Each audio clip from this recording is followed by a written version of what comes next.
Amados irmãos, a paz do Senhor Jesus, mais uma vez estamos aqui juntos na nossa Igreja do Brasil para Cristo no Pedregal. Eu quero cumprimentar cada um de vocês, meus amados filhos em Cristo Jesus. Estamos aqui hoje para complementarmos o estudo do arrebatamento da primeira aula, do nosso primeiro estudo, que foi no domingo passado. E hoje nós estamos juntos novamente para fazermos essa complementação. E vamos só recapitular algumas coisas que nós vimos já no domingo passado. Alguns dos nossos irmãos não puderam estar, então nós vamos fazer essa recapitulação, tá certo? Nós vimos no domingo passado o textuário, o textuário da nossa revista, que fala assim: se for e vos preparar lugar, virei outra vez e vos levarei para mim mesmo, para que onde eu estiver estejais vós também. É o texto do Evangelho de João, capítulo 14, versículo 3. Aqui é Jesus falando com os discípulos, prometendo a volta dele. Jesus aqui está prometendo a volta dele. E aí a gente tem esse outro quadro aqui, mostrando que Jesus falou, a palavra do Senhor falada pelos profetas, Deus falando através dos profetas, disse que Jesus viria e Jesus veio. A palavra do Senhor trazida pelos profetas disse que Jesus morreria e Jesus morreu. A palavra de Deus trazida aos profetas revelou que Jesus Cristo ressuscitaria e Jesus Cristo ressuscitou. Então esta promessa do Evangelho de João, capítulo 14, versículo 3, ela também irá se cumprir. Essa promessa vai se cumprir. Viu, meus amados irmãos? Então, nós vemos aqui que a promessa que o Senhor fez irá se cumprir. A promessa da volta dele, Então, na revista, continuando na revista, nós temos a pergunta, o que é o arrebatamento? O que é o arrebatamento? Aí vem as explicações acerca do que vem a ser o arrebatamento, tá certo? Nós vimos todas as explicações no nosso estudo, no nosso primeiro estudo, baseando-se no texto de 1 Tessalonicenses, capítulo 4, versículo 15 ao versículo 17. E nós trouxemos também um entendimento, conforme está aí na revista, sobre o que é exegese e sobre escatologia, Então nós trouxemos uma compreensão sobre exegese e sobre escatologia. Pegue a sua revista, dá uma revisada, dá uma lida, que você vai compreender. E se tiver alguma dúvida, pode falar conosco que nós vamos repassar para você. Tivemos também na aula passada, no domingo passado, falando sobre o arrebatamento estar ligado ao plano de Deus na salvação. Isso faz parte do plano de Deus com relação à salvação, viu, meus amados? Então também faz parte lá do plano do Senhor, tá? Está descrito na palavra do Senhor, vamos acompanhando, tá?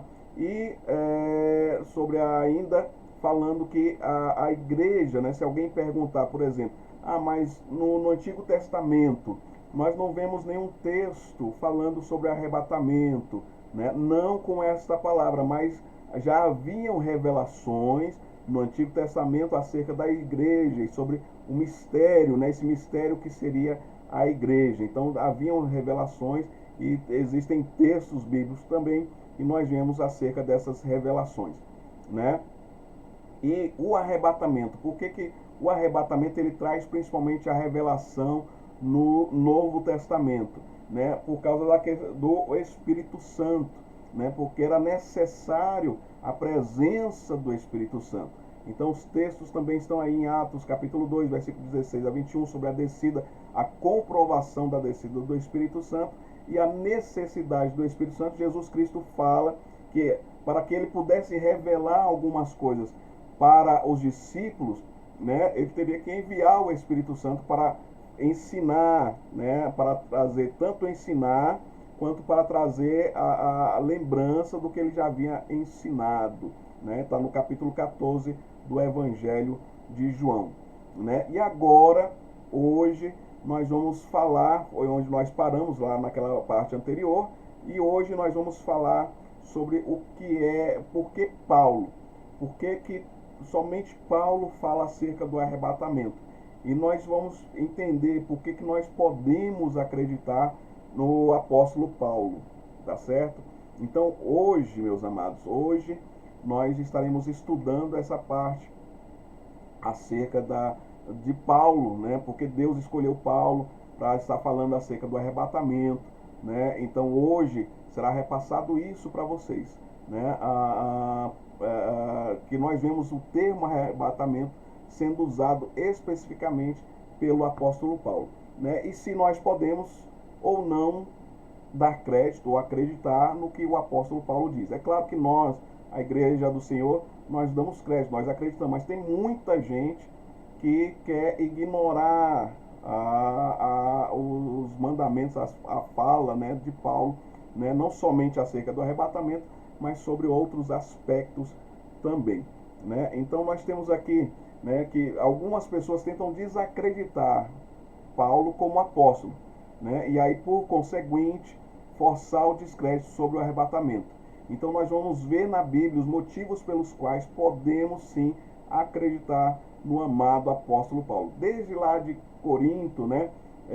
O apóstolo Paulo em 2 Coríntios, ele tem que defender, ele precisa defender, ele precisou defender o apostolado dele, né? E aqui nós vamos ver exatamente sobre isso, porque até hoje existem pessoas que querem desacreditar o apóstolo Paulo, acreditar Paulo como apóstolo, né? E um dos argumentos que utilizam é que, não, Paulo não andou com Jesus, os outros apóstolos todos andaram com Jesus e Paulo não andou com Jesus. Então nós vamos ver isso aqui no decorrer da nossa instrução de hoje, da nossa aula, né? Nossa pequena aula de hoje, viu, meus amados? Continuando aqui, né? Nós vamos passar para vocês o primeiro item, né? O primeiro item que nos faz acreditar sobre a escolha do apóstolo Paulo, sobre se podemos sim, né, dando crédito sim, que podemos acreditar no que o apóstolo Paulo fala acerca do arrebatamento e acerca de todas as instruções que ele passa para a igreja do Senhor Jesus. Então, o texto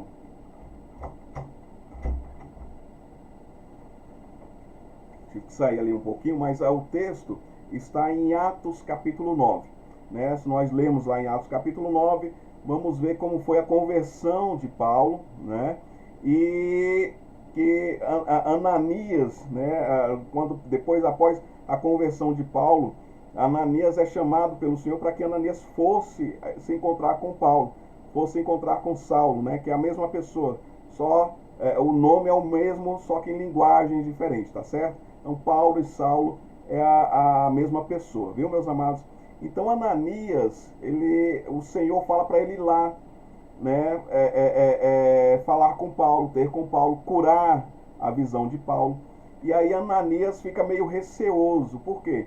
Porque nós vemos lá no capítulo 7 e 8, final do capítulo 7, né, que tem a morte de Estevão. No início do capítulo 8 mostra que Paulo acompanhou a morte de Estevão e estava de acordo, né, com Estevão ser apedrejado. E mostra ainda no capítulo 8, nos primeiros versículos ali, mostra que Paulo desencadeou uma perseguição à igreja. Ele começou a perseguir a igreja em Jerusalém de uma forma muito intensa. E ele entrava nas casas, nas residências dos cristãos, pegava homem, pegava mulher e trancafiava nas prisões. Então ele perseguiu tremendamente a igreja. Isso se espalhou por toda a igreja. Todo mundo ficou sabendo acerca de Saulo. Todo mundo ficou sabendo quem ele era, que ele era um perseguidor. E aí, Paulo se converte, está lá no capítulo 9, Paulo se converte, né? E após a sua conversão, ele fica inabilitado porque ficou cego. E aí o Senhor fala para Ananias, Ananias morava ali próximo, o Senhor fala para Ananias, vai lá em Paulo e tal. Aí Ananias fica receoso. Ananias fica receoso em falar com Paulo. E aí ele fala, mas esse não é o perseguidor, mas esse não faz isso, esse não faz aquilo. Aí o Senhor fala para ele, olha, vai lá porque eu escolhi a Paulo. Eu escolhi, o Senhor fala para Ananias, eu escolhi a Paulo para anunciar a minha palavra, para anunciar o meu evangelho aos reis, para anunciar o meu evangelho aos judeus, para anunciar o meu evangelho também aos gentios. Então Paulo foi escolhido pelo Senhor. Paulo, ele foi escolhido pelo Senhor para evangelizar as nações, para evangelizar reis, evangelizar judeus, evangelizar gentios, né? Então Paulo foi escolhido pelo Senhor. Esse é o primeiro item no qual a gente pode sim acreditar, dar crédito no que o apóstolo Paulo fala. O segundo item é que os demais apóstolos atestaram o seu chamado. Os demais apóstolos, lá em 2 Pedro capítulo 3, versículo 15, né, mostrando que Pedro fala, olha, deem crédito, vocês podem acreditar sim no que o apóstolo Paulo está falando. Vocês podem acreditar sim em tudo que ele está ensinando, né? Ou seja, Pedro está dizendo, está atestando as cartas de Paulo. Pedro está falando, vocês têm que ler e procurar entender o que o apóstolo Paulo falou, o que o apóstolo Paulo está dizendo. Isso está lá na sua revista. Você pode estar acompanhando aí com a sua revista, tá certo? Então, o apóstolo Paulo também foi atestado pelos seus companheiros, os outros apóstolos. Pedro, inclusive, dá testemunho acerca de Paulo e das cartas que foram escritas por ele, né? E um outro item que nós podemos ver aí, né, o terceiro item, é que Paulo, o apóstolo Paulo, esteve no terceiro céu, na morada de Deus. Esse texto se encontra em 2 Coríntios, capítulo 12, né? Que Paulo fala, olha, eu não devo me gloriar, né, nessa questão, mas eu conheço um homem que foi ao terceiro céu, e ele começa a falar, né, que viu, foi revelado coisas inefáveis, foram reveladas coisas tremendas, foram reveladas coisas maravilhosas. Inefáveis é que não há capacidade na linguagem de trazer o que foi falado, o que foi mostrado, o que foi revelado, ou de uma forma com palavras, nem com palavras, né, nem com apresentações, com gestos, não haveria nenhuma forma de mostrar isso. Então, Paulo aqui está falando dele mesmo. Tanto é que nos versículos posteriores, ele fala que, então, por causa dessas revelações, ou seja, dessas revelações inefáveis que foram recebidas dos céus, ele fala, por causa dessas revelações, foi-me dado um espinho na carne. Então, Paulo diz, olha, eu recebi essas revelações, e ele fala, eu conheci um homem que foi até o terceiro céu, mas depois ele fala, por causa dessas revelações, me foi colocado um espinho na carne. Então, com certeza, Paulo estava falando dele mesmo. O apóstolo Paulo estava falando dele mesmo. Então, o apóstolo Paulo aí ele ainda falou, olha, não sei se foi em espírito ou se foi em carne, mas o certo é que subiu aos céus, né, e ao terceiro céu, e viu grandezas, viu a glória de Deus, viu coisas inefáveis, teve revelações tremendas, revelações inefáveis. E Paulo, aqui ele está falando dele mesmo. Então Paulo teve essas revelações. Paulo esteve no terceiro céu, na morada celestial de Deus, onde fica o trono de Deus, e aí ele teve essas revelações tremendas acerca das coisas do Senhor, né? Então nós vemos aqui o quarto item que nós podemos sim acreditar no apóstolo Paulo, né? Que nós podemos sim dar crédito às revelações do apóstolo Paulo. Isso, o quarto item é porque ele recebeu estas revelações diretamente de Jesus Cristo. E aí nós temos os textos, por exemplo, de 1 Coríntios capítulo 11, versículo 23, que é o texto, né, acerca do batismo, né, que a gente repete. E olha só, as igrejas no mundo inteiro usam essas revelações de Paulo acerca do batismo para fazer, acerca do batismo não, acerca da Santa Ceia, para fazer a Santa Ceia. 1 Coríntios capítulo 11, versículo 23, né, que é aquele texto que fala, que o apóstolo Paulo fala, porque recebi do Senhor o que também vos ensinei, que na noite que o Senhor Jesus foi traído, tomou o pão e tendo dado graças, o partiu e disse, tomai e comei, este é meu corpo que é partido por vós, fazei isso em memória de mim. Então Paulo fala, eu recebi do Senhor. eu recebi do Senhor. Então Paulo recebe as revelações, né, que ele repassa para a igreja.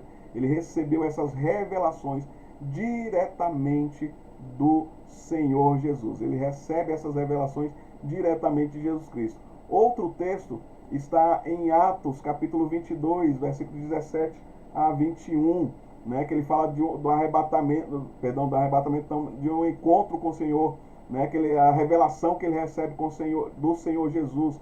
E o texto de Gálatas, capítulo 1, versículo 11 a 12, que inclusive está aí na revista, né, que é o texto que o apóstolo Paulo falando, olha, tudo que o evangelho que eu aprendi, que eu ensino para a igreja, que eu ensino para vocês, é o evangelho que Jesus Cristo me passou. Eu não recebi esta mensagem, esse evangelho, de homem algum. Eu não fui ensinado por homem algum. Mas o próprio Jesus Cristo apareceu para mim e me ensinou.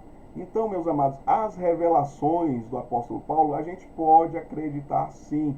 A gente tem esses 4 argumentos, né? Porque o apóstolo Paulo foi escolhido pelo Senhor Jesus, porque o apóstolo Paulo foi atestado pelos demais apóstolos, porque o apóstolo Paulo esteve no terceiro céu, na morada de Deus, porque o apóstolo Paulo recebeu estas revelações diretamente de Jesus Cristo. Então temos 4 argumentos aí que dão crédito para que possamos sim acreditar no que Paulo escreveu, inclusive acerca do arrebatamento. Então, quando alguém te perguntar, quando alguém chegar para você e falar, mas Paulo, os outros apóstolos andaram com Jesus, Paulo não andou com Jesus, então você tem aqui os textos que falam que as revelações que Paulo obteve foi diretamente de Jesus Cristo, né? E o apostolado de Paulo também foi falado pelos demais apóstolos, e que as cartas de Paulo eram lidas pelos apóstolos, pelos outros apóstolos, e eram atestadas pelos outros apóstolos, né? E a gente não vê nenhum momento, nenhuma argumentação contrária acerca do apostolado de Paulo, né? Nenhum apóstolo escrevendo, né, para a igreja, olha, cuidado com esse aí, cuidado com o Paulo, que ele está falando asneira, está falando besteira. Não, em nenhum momento. Nós vemos Pedro falando, leiam e entendam o que Paulo falou. Então, meus amados, quando alguém chegar para você e falar, mas eu não acredito em Paulo, aí você já tem todos os argumentos para mostrar que nós podemos sim dar crédito ao apóstolo Paulo, né? E no texto ainda, né, de 1 Tessalonicenses capítulo 4, né, nós estamos falando sobre o arrebatamento. Nós vemos que existem 4 formas que nós devemos aguardar o Senhor Jesus, né? Antes de Paulo está trazendo, já desde o capítulo 1 de 1 Tessalonicenses, ele está trazendo essa revelação acerca do final dos tempos. E aí, quando chega no capítulo 4, quando ele vai falar do arrebatamento, ele demonstra como é que nós devemos esperar esse arrebatamento. Então, temos 4 formas aí para esperar o arrebatamento, né? E essa forma está falando dos relacionamentos, né? Primeira coisa, que nós precisamos observar é o nosso relacionamento com Deus. Nosso relacionamento com Deus tem que ser em santidade. 1 Tessalonicenses capítulo 4, versículo 1, versículo 3 e versículo 7. Nosso relacionamento com Deus tem que ser um relacionamento em santidade, tá? Né? Paulo, antes de falar do arrebatamento, ele fala sobre os nossos relacionamentos. Ele fala sobre o nosso relacionamento sexual, que não pode ser um relacionamento incoerente, tá? Em 1 Tessalonicenses capítulo 4, versículo 3 a 5, né? Ele fala do nosso relacionamento com os irmãos em Cristo, a nossa comunhão com os irmãos em Cristo, também em 1 Tessalonicenses capítulo 4, versículo 6 a 7, versículo 9 e 10. Então, demonstra isso aqui, eu já trouxe uma ministração acerca disso, né? Mas aí você pode rever a ministração, reforçar ali a ministração que foi feita, né? E o nosso relacionamento no trabalho, nos negócios, né? 1 Tessalonicenses também, capítulo 4, versículo 11 e 12, que nós não precisamos parar de trabalhar, não, a vinda de Jesus está chegando, né? Alguns podem dizer assim: ah, não, a vinda de Jesus está chegando, a vinda de Jesus está próxima, então eu não vou trabalhar mais, eu não vou fazer mais nada, né? Eu vou só esperar agora a vinda de Jesus, só vou esperar a vinda de Jesus, porque ele está voltando, né? Para que eu vou trabalhar? Para que eu vou produzir? Para que eu vou estudar? Para que eu vou fazer alguma coisa se Jesus está voltando? Meus amados, o apóstolo Paulo fala que sim, nós devemos, aqui no quarto item, nós devemos manter a nossa forma de agir, a forma cristã de agir nos nossos negócios e nos nossos trabalhos, né? Então nós não precisamos parar com tudo para aguardar a vinda de Jesus. Nós não precisamos parar de estudar, nós não precisamos parar de trabalhar, né? Nós não precisamos parar de buscar crescimento, né, nessa terra, crescimento financeiro, aqueles que buscam, né, esse crescimento, né? Você não precisa parar tudo isso para esperar a vinda do Senhor, mas você pode fazer tudo isso, continuar fazendo tudo isso, mas de uma forma cristã, de uma forma verdadeira, de uma forma conforme no formato do Evangelho, no formato das orientações dos apóstolos, né? Seguindo a doutrina dos apóstolos, viu, meus amados? Então a gente precisa continuar nessa expectativa da vinda do Senhor. Jesus Cristo está voltando, sim. Nós podemos sim dar crédito, nós podemos sim acreditar no que o apóstolo Paulo nos ensinou. Nós podemos sim nos manter fiéis e firmes no que está escrito sim na revelação acerca do arrebatamento. Essa palavra do arrebatamento é a palavra para a igreja, para o povo de Deus, aguardar a volta do Senhor Jesus Cristo. Jesus está voltando, Jesus está vindo buscar a sua igreja para morarmos com Ele nos céus. Amém, meus amados? Que Deus vos abençoe a todos, a paz do Senhor Jesus, e nós vamos continuar nos encontrando, tanto aqui de forma online, quanto também presencialmente, pessoalmente, para estarmos ministrando acerca dessa nova revista, a revista do arrebatamento. Que Deus vos abençoe a todos e até breve. Jesus sempre. Amém? Ah, e o texto, olha só. O texto de Apocalipse 22, versículo 17, que diz: e o Espírito e a noiva dizem: vem. E quem ouve, diga: vem. Você está ouvindo essa palavra? Você está ouvindo essa ministração acerca da vinda do Senhor? Então você, ao ouvir, você também diz: vem, Senhor. Ora vem, Senhor Jesus. Amém? Que Deus vos abençoe.